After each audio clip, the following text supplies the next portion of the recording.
Hello everyone, welcome back to my channel Katya kids learn with fun. और आज की इस वीडियो में हम बात करेंगे क्लास 6 से चैप्टर 2 जो कि ज्योग्राफी के बुक का है, ग्लोब, लेटीट्यूड एंड लॉन्गिट्यूड। देखो साइड में यहाँ पे इस इमेज में लेटीट्यूड और लॉन्गिट्यूड दोनों पिक्चर्स बनी हुई हैं। इसके बारे में हम अभी इस वीडियो में पढ़ेंगे।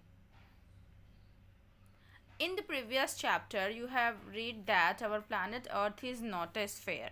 It is slightly flattened at the north and south poles and bulge in the middle. Can you imagine how it look? You may look at the globe carefully in your classroom to get an idea. Globe is a true model of the Earth. Yes. जब हमने पढ़ा था globe के बारे में, हमने पढ़ा था एटलस के बारे में, तो उस टाइम पे मैंने आप सबों के साथ शेयर किया था कि जो हमारी अर्थ है वो स्फेयर शेप में नहीं है, एक बॉल के शेप में नहीं दिखाई देती। ये थोड़ी सी दोनों पोल्स पे यानी नॉर्थ और साउथ पोल पे थोड़ी सी फ्लैट है और मिडिल से थोड़ी सी बल्ज है, मतलब थोड़ी सी मोटी है, निकली हुई है। तो आप समझ सकते हो कि ये कैसी दिखाई देती होगी। तो आप उसके लिए आप अपने घरों में भी ग्लोब रखे होंगे, अगर नहीं रखे होंगे तो आप अपने क्लासरूम में देख सकते हैं, अपने प्रिंसिपल सर के रूम में देख सकते हैं बच्चों, या अपने ज्योग्राफी लैब में भी आप देख सकते हो। ठीक है, तो ग्लोब क्या है? एक मिनिएचर फॉर्म ऑफ अर्थ है, एक मिनिएचर मॉडल है जो हमें पूरे अर्थ को एक बार में देखने के लिए सही होता है। ऐसे तो हम पूरे अर्थ को एक साथ नहीं देख सकते, but on the globe we can see the whole earth at a time. ठीक है, ग्लोब में be of varying size and type, big one which can not be carried easily, small pocket globe and globe like balloon which can be inflated and are handy and carried with ease. The globe is not fixed, it can be rotated the same way as a topspin or a potter's wheel is rotated. On the globe, countries, continents and oceans are shown in their correct size.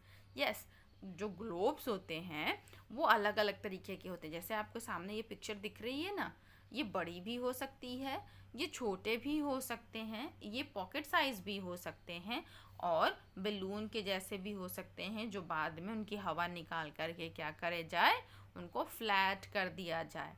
Globe जो होता है वो fixed path पे नहीं होता, ये कहीं भी हम इसे रोटेट कर सकते हैं। जैसे हम एक लट्टू को रोटेट कर सकते हैं या फिर एक पॉटर के व्हील को रोटेट कर सकते हैं, ऑन द सेम वे हम इस ग्लोब को भी रोटेट कर सकते हैं, क्योंकि उसके दोनों साइड में पिन्स लगी हुई हैं। आप पिक्चर देखोगे जब ध्यान से, तो हम जब ग्लोब को टच करेंगे ना तो वो रोटेट होगा।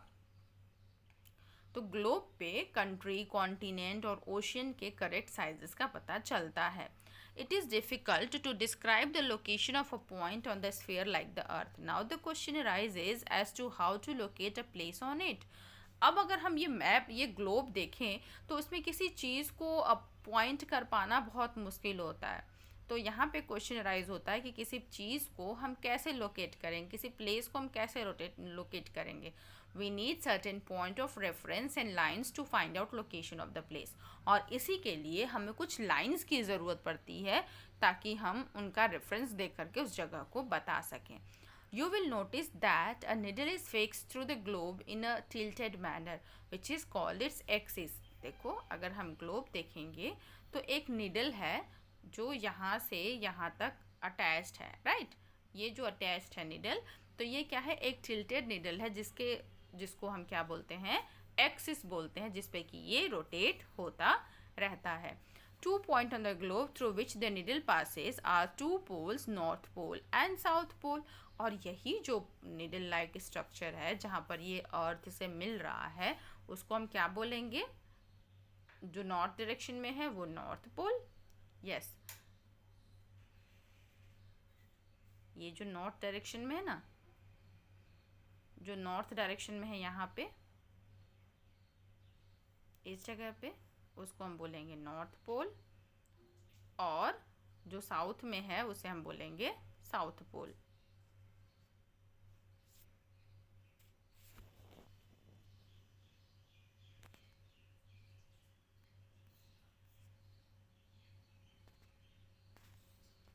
चलो आगे देखते हैं।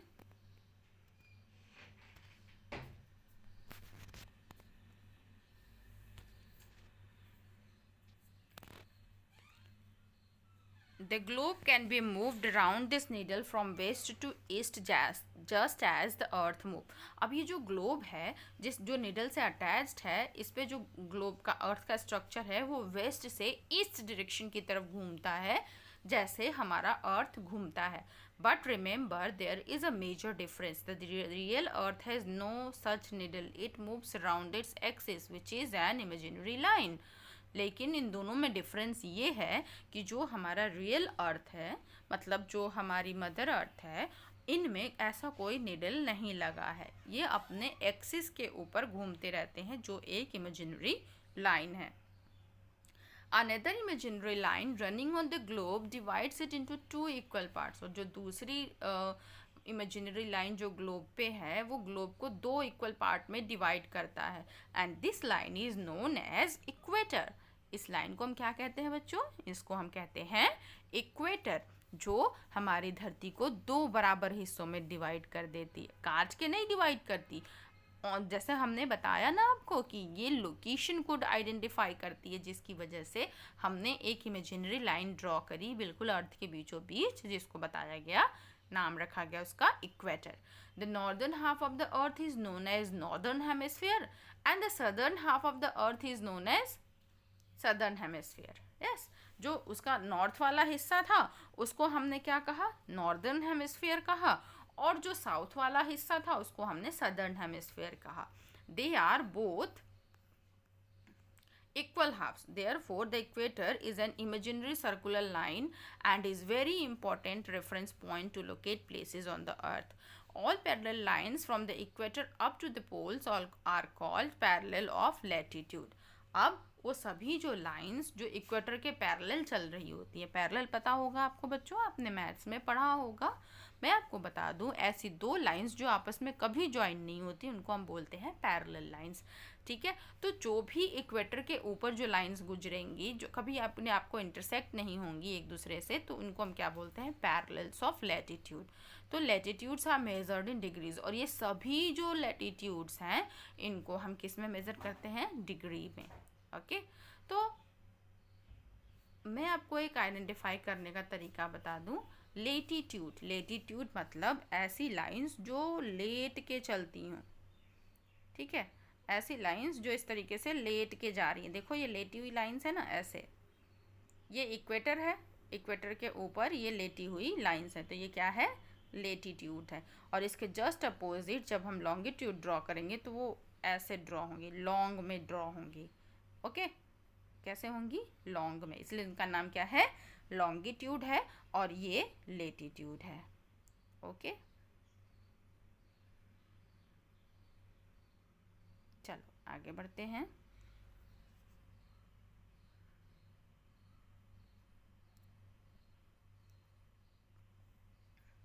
आगे बढ़ते हैं, देखते हैं. The equator represent the 0 degree latitude. और जैसे जैसे हम इन इमेजिनरी लाइंस को हमने एक डिग्री दिया जिसका नाम रखा इक्वेटर का 0 डिग्री.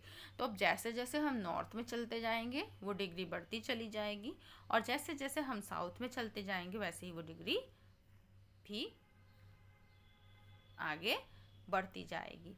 ठीक है, चलो. The equator represents the equator represents the 0 degree latitude. Since the distance from the equator to either of the pole is 1/4 of a circle round the earth, it will measure 1/4 of 360 degree. ठीक है, तो ये क्या होगा? 360 degree का 1/4 area cover करेगा equator में, that is 90 degree. Thus 90 degree north latitude marks the north pole and 90 degree south latitude marks the south pole. ठीक है, तो 90 डिग्री नॉर्थ में नॉर्थ पोल और 90 डिग्री साउथ में south pole. As such all parallels north of the equator are called north latitude. Similarly all parallel south of the equator are called south latitude. जैसे मैंने बताया कि equator के imaginary जो lines खींची गई हैं वो क्या है? हमारी जो पैरेलल लाइंस हैं वो हमारी नॉर्थ में नॉर्थ लैटिट्यूड है और साउथ में साउथ लैटिट्यूड है. The value of each latitude is therefore followed by either the word north or south. और इसीलिए इन सभी की वैल्यू नॉर्थ या फिर साउथ से मेजर की गई. Generally this is indicated by letter N और S, और इसको इंडिकेट किया गया N for north and S for south. For example, both Chandrapur in Maharashtra, India and horizonta in Brazil, South America are located on parallels of about 20 degree latitude, but the former is 20 degree north of the equator and the latter is 20 degree south of the equator. ठीक है, तो जो अगर हम देखें India का जो महाराष्ट्र का चंद्रपुर एरिया है वो 20 डिग्री लेटीट्यूड पे है, और उसी तरीके से हॉरिजॉन्ट इन ब्राज़ील में जो साउथ अमेरिका का हिस्सा है वो 20 डिग्री लेटीट्यूड पे है. पर दोनों में फ़र्क ये है कि जो महाराष्ट्र वाला हिस्सा है वो नॉर्थ में है, 20 डिग्री नॉर्थ में, और जो साउथ अमेरिका वाला हिस्सा है वो 20 डिग्री साउथ में है. We therefore say that Chandrapur is situated at 20 degree north altitude and Belo Horizonte is situated at 20 degree south latitude. अब बात समझ में आ गई होगी. चंद्रपुर जो है 20 डिग्री नॉर्थ लेटीट्यूड में है, और जो हॉरिजॉन्टे है बेलो हॉरिजॉन्टो ये कहाँ है, 20 डिग्री साउथ लेटीट्यूड में है. ठीक है, that in figure 2.2 that was we move away from the equator the size of the parallels of latitude decreases. अच्छा, अब मैं एक बात और बता दूं, जैसे जैसे हम इक्वेटर से ऊपर चलते चले जाएंगे जो आर्क है वो छोटा होता चला जाएगा, तो जो लेटीट्यूड के पैरेलल्स हैं वो डिक्रीज होते चले जाएंगे. अब बात करते हैं इंपॉर्टेंट पैरेलल्स ऑफ लेटीट्यूड. कौन कौन से इंपॉर्टेंट पैरेलल्स हैं? Besides the equator जो 0 डिग्री है, the north pole and the south pole जो 90 डिग्रीज हैं, there are 4 important parallels of latitude. ठीक है, इनके अलावा 4 और हैं जो लेटीट्यूड के पैरेलल्स हैं. पहला है ट्रॉपिक ऑफ कैंसर जिसको हम मेंशन करते हैं 23 degree half north, 23 and half degree north in the northern hemisphere.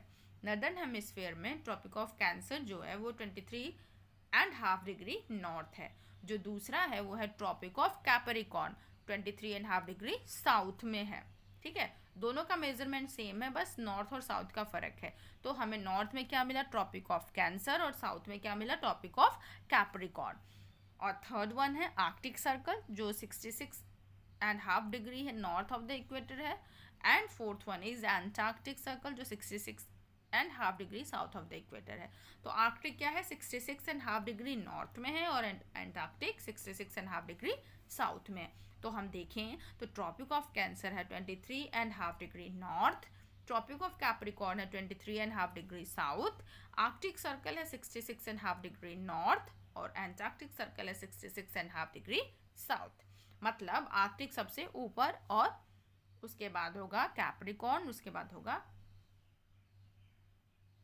Arctic सबसे ऊपर होगा, उसके बाद होगा tropic of cancer, then in the middle equator, उसके बाद होगा tropic of capricorn, and at the last antarctic circle. Okay, और उसके बाद सबसे नीचे तो साउथ पोल है और सबसे ऊपर नॉर्थ पोल है. चलो आगे देखते हैं. यस, यहाँ पे होगा हीट जोन्स ऑफ द अर्थ. अब देखें तो हमारे अर्थ के अलग अलग हीट जोन्स बनाए गए हैं. The mid sun is exactly overhead at least once a year on all latitudes in between the tropic of cancer and tropic of capricorn.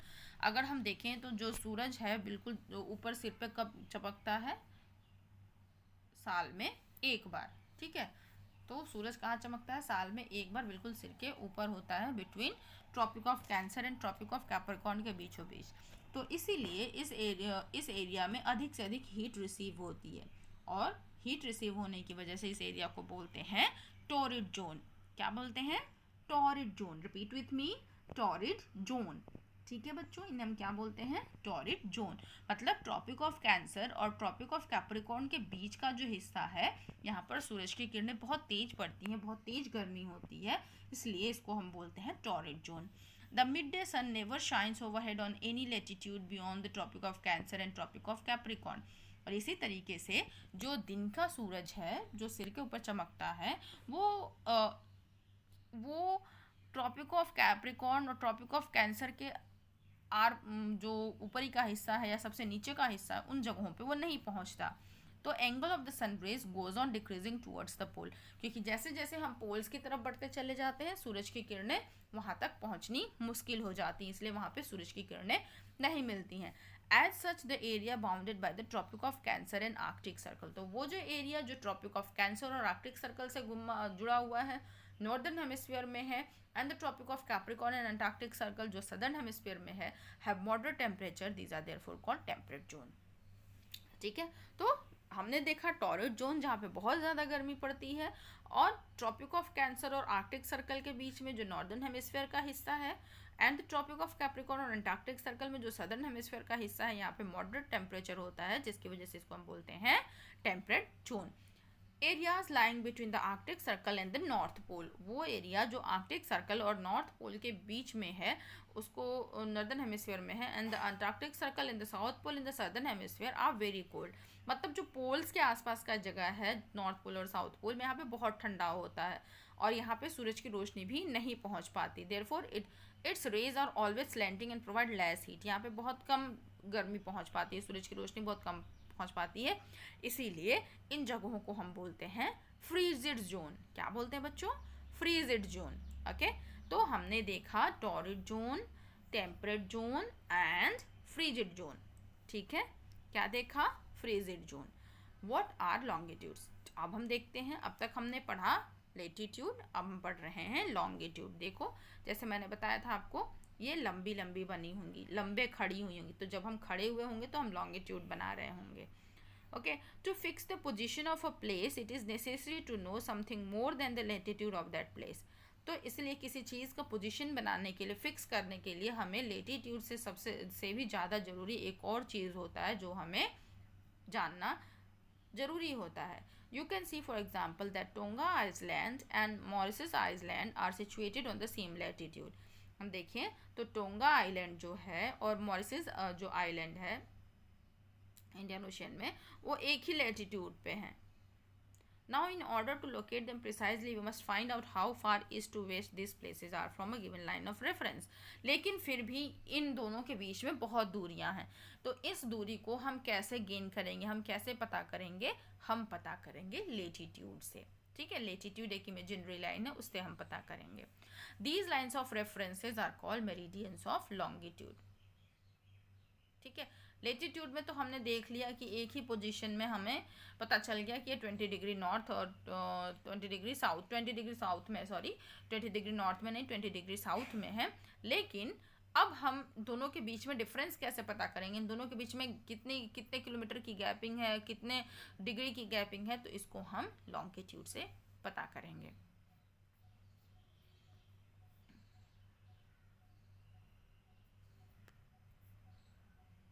And the distance between them are measured in degrees of longitude, और उनको हम कैसे measure करेंगे? Degrees of longitude में। Each degree is further divided into minutes and minutes into second, और जब ये जो डिग्रीज हैं वो मिनट्स में डिवाइडेड है और मिनट्स जो हैं वो सेकंड्स में। These are semi circles and the distance between them decreases steadily powerless until it becomes zero at the pole where all the meridians meet. और ये जो सर्कल हैं वो, इसके बीच में एक स्पेसिफिक डिस्टेंस है, और धीरे धीरे धीरे धीरे जैसे जैसे ये पोल के पास चलते चले जाते हैं, उनमें जो डिस्टेंस है वो डिक्रीज होने लग जाता है, और एट लास्ट पोल्स पे जाके 0 डिग्री बन जाता है। Unlike parallels of latitude, all meridians are of equal length. तो लेटीट्यूड को हम बोलेंगे parallels of latitude and longitude को हम बोलेंगे meridians.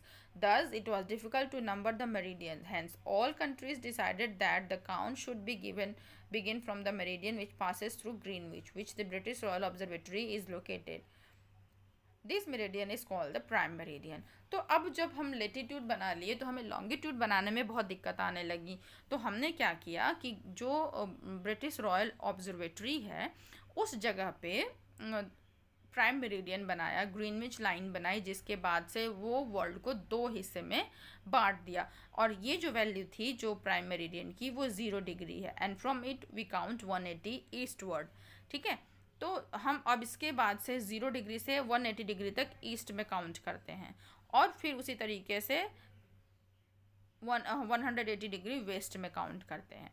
The prime meridian and 180 meridian divide the earth into 2 equal halves. जो प्राइम मेरिडियन है और 180 मेरिडियन है वो अर्थ को 2 बराबर हिस्सों में बांट देती है। The eastern hemisphere and the western hemisphere, therefore the longitude of a place is followed by the letter E for the east and W for the west. It is however interesting to note that 180 east and 180 west meridians are on the same line. अगर हम ये देखें तो 180 east और 180 waste जो meridian है वो एक ही लाइन पे आकर के रुकेगी। Now, look at the grid of the parallels of latitude and meridians of longitude on the globe. You can locate any point on the globe very easily if you know its latitude and longitude. For example, Dhubri in Assam is situated at 26 degree north latitude and 90 degree south longitude. ठीक है, तो असम में जो धुबरी इलाका है वो 26 degree north में है और 90 डिग्री ईस्ट में लॉन्गिट्यूड में है. तो अब बता करो कि कौन सा जगह पे वो लोकेटेड है. ये देखो 26 degree north and 90 degree east यहाँ से. तो इस जगह 26 डिग्री नॉर्थ इस जगह पे हुआ है ना, 20 के ऊपर 26 डिग्री नॉर्थ और 90 डिग्री ईस्ट. ओके, चलो. To understand this clearly, draw equidistant vertical and horizontal lines on a paper. Label the vertical rows with the number and horizontal rows with the letters. Draw some small circle randomly on a point where these horizontal and vertical line intersect each other. Name this small circle as A, B, C, D and E. देखो ये पूरा उसको करके बताया गया है. Let vertical line represent east longitude and the horizontal lines as north latitude. ठीक है, तो जो horizontal lines है वो north latitude में है और जो vertical lines है वो east longitude है. Now we'll see that circle A is located on B degree north and latitude 1 degree east. Find out the location of the other circle. आप मुझे फटाफट से लोकेशन के बारे में पता करिएगा और इसे कमेंट करके ज़रूर बताइएगा. ये देखिए यहाँ पे एक मैप दिया हुआ है, वर्ल्ड का मैप है जहाँ पर इंटरनेशनल डेट लाइन है और ये देखो ग्रीनविच लाइन है जहाँ पर 0 डिग्री बनता है. यहाँ पे जहाँ पे ग्रीनविच लिखा है ना उसके बाद 1 से स्टार्ट होता है 180 जाता है, देन इधर 1 से स्टार्ट होकर के 180 जाता है. Okay. The best means of measuring time is by the movement of the earth, the moon and the planet. तो सबसे अच्छा तरीका होता है टाइम को मेजर करने का वो है मून, अर्थ और प्लैनेट्स को देख करके. The sun regularly rises and sets every day and naturally. Sun जो है वो रोज़ उगता है, रोज़ छिपता है और ये प्रोसेस नेचुरल होता रहता है और ये सबसे अच्छा टाइम कीपर है पूरे वर्ल्ड में. Local time can be reckoned by the shadow cast by the sun which is the shortest at the noon and the longest at the sunrise and sunset. पहले के लोग किस तरीके से जो टाइम बताया करते थे, उनके पास घड़ी थोड़ी हुआ करती थी. वो लोग क्या करते थे, शैडो के से अंदाज़ा लगाते थे कि अब इतना समय हो गया है. क्यों? क्योंकि जो नून का समय होता था, जो दोपहर का समय होता था, उस समय शैडो बहुत छोटी होती चली जाती थी और जब राइज और सनसेट का समय होता था तो उस टाइम पे शैडो बड़ी होती जाती थी. When the prime meridian of Greenwich has the sun at the highest point in the sky, all the places along this meridian will have midday or noon. जब प्राइम मेरिडियन के जो Greenwich line है उसमें highest point पे sky पे सन चमक रहा होता है तो वहाँ पर क्या होता है, दिन का समय होता है, नून का समय होता है. As the earth rotates from west to east, those places east of Greenwich will be ahead of Greenwich time and those to the west will be behind it. तो वही चीज़ें हैं जो प्लेसेस ईस्ट में है ग्रीनविच के, वो उनकी टाइमिंग अलग होगी और जो वेस्ट में है उनकी टाइमिंग अलग होगी. The rate of difference can be calculated as follows. और इनके बीच का जो डिफरेंस है उसको देखो हम कैसे कैलकुलेट करते हैं. The earth rotate 360 degree in about 24 hours which means 15 degree an hour और 1 डिग्री इन 4 मिनट. ठीक है, तो 15 डिग्री 1 घंटे में और या फिर 1 डिग्री जो है 4 मिनट में रोटेट करती है. Thus when it is 12 noon at Greenwich at the time 15 degree east of Greenwich will be 15 into 4, that is 60 minutes, 1 hour ahead of Greenwich time, which means 1 PM. ठीक है, तो उसका मतलब है कि 1 बज गया. But 15 degree west of Greenwich the time will be behind Greenwich time by 1 hour. और इसकी वजह से पता चला क्या, ग्रीनविच टाइम से जो वेस्ट में है वो उसमें 1 घंटा पीछे जा रहा है. तो यहाँ पे क्या हो गया, 11 बज गया. Similarly at 180 degree it will be mid night when it is 12 noon at Greenwich. और उसी तरीके से 180 डिग्री जब होगा तो वो मिड नाइट का समय होगा और Greenwich and when it is 12 noon at Greenwich. और जब क्या होगा, ग्रीनविच पे 12 नून हो रहा होगा, दिन का समय हो रहा होगा, वहाँ पर 180 डिग्री पे क्या हो रहा होगा, रात हो रही होगी. At any place, a watch can be adjusted to read 12 o'clock when the sun is at the highest point in the sky. When it is midday, the time shown by such a watch will give the local time for that place. You can see that all the places on a given meridian of longitude have the same local time. तो वो जो घड़ी जो adjust कर लेती है वो 12 o'clock बजाती है, दोनों समय सेम होता है. और जब सन बहुत तेज़ी से चमक रहा होता है उस टाइम पे मिड डे होता है, नून होता है। और वॉच क्या बताती है, वहाँ के लोकल टाइम को बताती है। Why do we have standard time, और हमें एक स्टैंडर्ड टाइम की ज़रूरत क्यों पड़ी। The local time of places which are on different meridian are bound to differ, और जैसे मैंने बताया कि डिफरेंट डिफरेंट मेरिडियंस होते हैं, तो जो लोकल टाइम होता है एक जगह से दूसरी जगह के बीच में, उनमें थोड़ा सा स्लाइट डिफरेंस आ जाता है। It will be difficult to prepare a time table for train which cross several longitudes, तो ऐसे में जो ट्रेन अलग अलग लॉन्गिट्यूड से होकर के गुजरती हैं, उनके लिए एक प्रिपेयर करना, टाइम टेबल को बना करके रखना, ये बहुत ही टफ काम हो गया। In India, for instance, there will be a difference of about 1 hour and 45 minutes in the local time of Dwarka in Gujarat and Dibrugarh in Assam. अगर हम इंडिया की बात करें तो असम से जो द्वारका है गुजरात में, उनको के बीच में 1 आवर और 45 मिनट्स का गैप है. It is therefore necessary to adopt the local time of some central meridian of a country as the standard time for the country. तो इसीलिए एक ज़रूरी क्या बन गया, एक स्टैंडर्ड मेरिडियन बनाना ज़रूरी पड़ गया किसी कंट्री के लिए टाइम को डिसाइड करने के लिए. The longitude of 82.5 degree east is treated as the standard meridian. ठीक है, तो 82.5 डिग्री ईस्ट और 82 डिग्री जो है ये हमारा 82 डिग्री 30 ईस्ट को स्टैंडर्ड मेरिडियन डिक्लेयर किया गया. The local time as this meridian is taken as the standard time for the whole country. It is known as Indian standard time, और पूरे भारत के लिए ये एक इंडियन स्टैंडर्ड टाइम बना लिया गया. इसको हम बोलते हैं IST, Indian standard time. Kabir lives in a small town near Bhopal. He tells his friend Alok that they will not be able to sleep tonight. A day and night cricket match between India and England had started at 2 p.m. in London. This means that the match would begin at 7:30 p.m. in India. तो 2 बजे London में शुरू हुआ, इसका मतलब है कि 7:30 PM पे जो मैच है वो इंडिया में दिखाया जाएगा और रात में ख़त्म होगा. Do you know what is the time difference between India and England. तो क्या तुम्हें पता है इंडिया और इंग्लैंड के बीच में क्या डिफरेंस टाइम का होता है. India located east of Greenwich at 82 degree and half east is 5 hours and 30 minutes ahead of GMT, Greenwich meridian time से. ठीक है, so it will be 7:30 PM in India when it is 2 PM noon in London.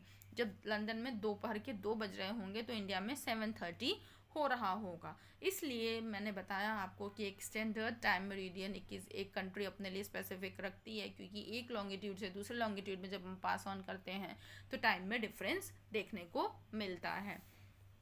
Some countries have a great longitudinal extent and so they have adopted more than one standard time. For example, in Russia there are as many as 11 standard time. कुछ countries ऐसी हैं जिसके longitudinal extent जो है वो बहुत ज़्यादा हैं, तो ऐसी जगहों पे उन कंट्रीज़ में अधिक से अधिक स्टैंडर्ड टाइम बनाए जाते हैं. जैसे रशिया है. रशिया बच्चों आपने मैप में देखा होगा, बिल्कुल नॉर्थ में पाया जाता है, चाइना के ऊपर एंड यूरोप के राइट हैंड साइड में. तो यहाँ पर अगर हम देखें तो इसका लॉन्गिट्यूडनल एक्सटेंट जो है वो बहुत बड़ा होता है, और इसीलिए इसमें जो स्टैंडर्ड टाइम बनाए गए हैं वो 11 स्टैंडर्ड टाइम है. The earth has been divided into 24 time zone of 1 hour each, और पूरे अर्थ को 24 hour टाइम जोन में डिवाइड किया गया है, और सभी जो टाइम जोन्स हैं वो 50 डिग्री लॉन्गिट्यूड को बताते हैं. ठीक है, मतलब एक और दो लॉन्गिट्यूड के बीच में 15 डिग्री का फ़र्क देखा जाता है. I hope you like this video. Please share among your friends and family members, and please do like, share and subscribe to my channel. Thanks for watching. Stay connected with me for the next video. Till then, take care and keep watching Katya Kids Learn with Fun. Bye for now.